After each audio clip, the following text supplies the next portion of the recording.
Anggota kelompok 9 terdiri dari Citra Indonesia dan Nur Kamalia Zulfa. Berikut identitas dari film Laskar Pelangi tahun 2008. Dalam menganalisis, kelompok kami hanya fokus pada tokoh Ikal dan Lintang. Selamat menonton dan selamat menyaksikan cuplikan sedikit mengenai film Laskar Pelangi. Apa yang kau bawa itu, Mus? Murid nomor 1, Pak. Lintang, anak pesisir. Aku yakin kita akan dapat 10 murid hari ini. Kalau kita tidak bisa memperoleh 10 orang murid baru, maka kita tidak bisa membuka kelas baru.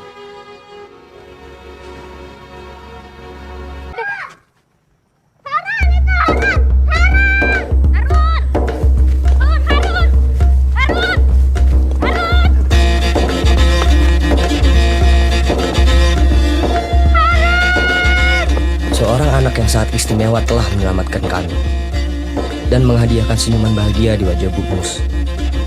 Dan senyum itu akan berganti-ganti dengan banyak hal, menemani tahun-tahun kami ke depan, tahun-tahun yang tidak akan pernah bisa terlupakan. Selanjutnya, analisis teori perkembangan kognitif Jean Piaget. Yang pertama yaitu akomodasi. Akomodasi adalah proses mengabsorpsi pengalaman-pengalaman baru dengan memodifikasi skema atau konsep-konsep yang ada, bahkan membentuk pengetahuan yang benar-benar baru. Jika dikaitkan dengan adegan pada film, yaitu saat tokoh Lintang yang menjelaskan pelangi kepada teman-temannya. Awalnya, Lintang sudah mengetahui mengenai pelangi, yaitu konsep lama yang ia miliki bahwa pelangi berwarna merah, kuning, hijau. Tetapi karena proses belajar, ia bisa menjelaskan kenapa pelangi itu bisa muncul dan menamainya dengan nama yang baru, yaitu Mejiku Hibiniu. Muncullah 7 sinar. Merah, jingga, kuning, hijau, biru, nila, dan ungu. Mejiku Hibiniu. Analisis yang kedua yaitu paradigma konstruktivisme. Teori Jean Piaget termasuk dalam paradigma konstruktivisme, yaitu di mana para pembelajar mengkonstruksi seperti menyerap pengetahuan berdasarkan pengalaman-pengalamannya. Jika dikaitkan dengan adegan pada film, yaitu saat tokoh Lintang menjelaskan mengenai buaya kepada temannya Ikal. Lintang bisa menjelaskan karena berdasarkan pengalamannya yang setiap saat ia pergi sekolah selalu bertemu buaya dan juga membaca buku mengenai buaya. Buaya lagi? Kalau soal buaya, apa yang kau tahu? Buaya tuh geraknya sangat cepat pada jarak pendek, Kang. Bahkan juga di luar air. Buaya tuh rahangnya sangat kuat, bisa menggigit dengkuan. Analisis yang ketiga yaitu tahap perkembangan kognitif menurut Jean Piaget. Anak sekolah dasar memasuki tahap operasi konkret dalam berpikir.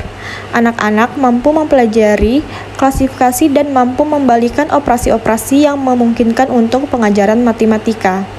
Jika dikaitkan pada adegan pada film, yaitu saat tokoh Lintang mengajari hitungan matematika kepada temannya menggunakan sebuah batang-batang lidi atau sebuah batang-batang kayu.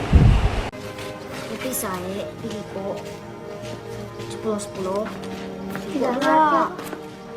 Coba dulu. Analisis yang terakhir yaitu penerapan teori Jean Piaget.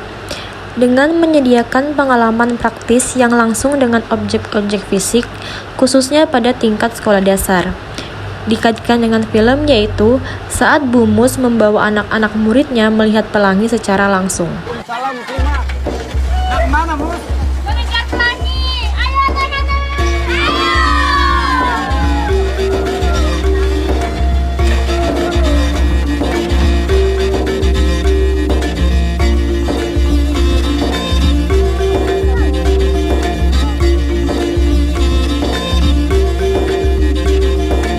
Selanjutnya, evaluasi hasil belajar.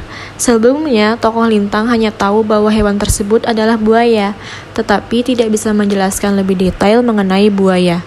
Karena hasil belajar dan pengalamannya yang setiap hari bertemu buaya saat berangkat sekolah dan ditambah membaca buku, Lintang bisa menjelaskan mengenai buaya lebih detail kepada temannya Ikal.